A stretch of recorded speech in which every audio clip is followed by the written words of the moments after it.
Hi guys, Chris here with Super Savvy Travelers.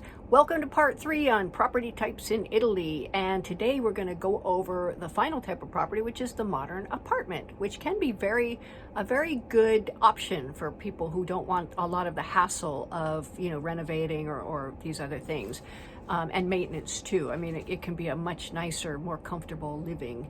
In addition, a lot of these places have lifts. If you have mobility issues, it might be really nice to have something either on the ground floor or with an elevator, which is actually really nice, especially when you're bringing groceries up. So those are things to look at. Now, modern apartments, there are, again, different types of modern apartments, and I wanted to go over just what I've observed in southern Italy mostly, and I think that probably goes for most of Italy too. Now again, disclaimer, my computer died. This is a quick and dirty video. There may be ums and that kind of thing in it, which I usually edit out, but I'm not going to do it this time because I want to get you this data, and it's going to be a little bit before I get my computer back. So that said, let's go on. Now, modern apartments, they're all over southern Italy, and you can find them in all different price ranges, which is kind of nice. One thing that you want to look at, though, is look at the outside of the apartment. Look at the whole complex. Is it well maintained? Has it been painted? Does it look degraded? Is somebody really caring for it? Because these apartments, many of them have homeowners association dues or fees, or condo fees they call them, and sometimes there's not much done on these. I drive by some of them, I'm like, oh gosh, there's nothing. But who's doing, who's collecting those condo fees, and what are they doing with them? Because they certainly aren't painting the condos or keeping things upgraded or anything like that. So that's something you want to look at.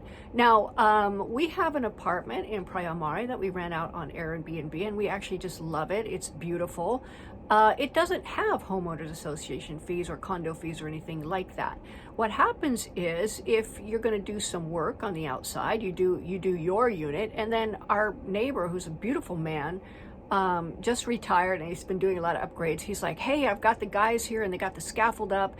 Do you want your stucco done too? I can have them send you an estimate. And then they do, and we did take advantage of it, because half the price is putting up the scaffold and that kind of getting the stuff out to the site.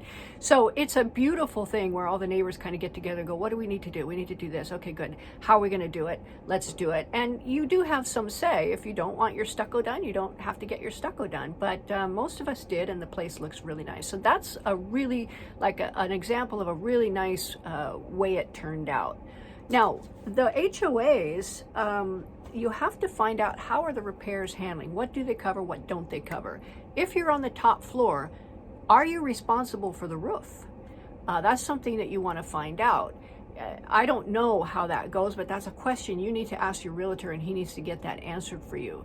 Now, another thing is, if you have somebody below you, if you have a leak, then you're responsible, of course, for fixing the leak and fixing their ceiling. We had a little leak and had to replace the shower pan, so we went in and did all of that. But it's something, it's a cost that you might have to pay, and these are something to think with if you're buying. You don't just go in and you buy the property and that's it. You never pay anything.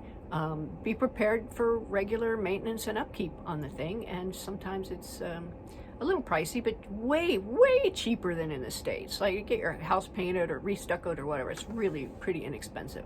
So there you are as far as the modern apartments go. Again, probably want to get to know your neighbors. We're very lucky, we have beautiful neighbors.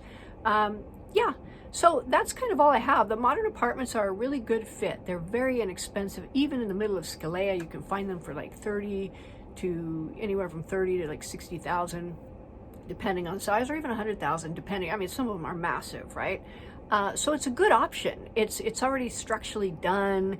You don't run into problems with electricity and heating and that kind of stuff. You probably do have to put in your own air conditioning, but that's really it. And they're very comfortable. So it depends on what you want. And these 3 videos together are designed to give you an overview of what to look for if you're looking at those particular types of properties, and if you're deciding whether those properties are really going to work for you. So again, take my course. It's a super comprehensive course. I'll put the details down there in the detail section with a link, if I can have you to do a link, then you can go there and look at the details and everything else. But it gives you everything you need to know about starting your search and taking off toward Italy, to move there or buy a property there or anything like that. You will know what questions to ask the professionals. You will have links to the professionals and that sort of thing. So it's a very good basic knowledge that you'll need, and then you can just take off from there and really go in with a more expert viewpoint. So anyway, still in Aruba, coming home soon, and we'll get my computer back at some point. Meanwhile, I'm just going to give you these quick and dirty informational videos, which I hope you enjoy and I hope you find helpful. So from Aruba, ciao for now.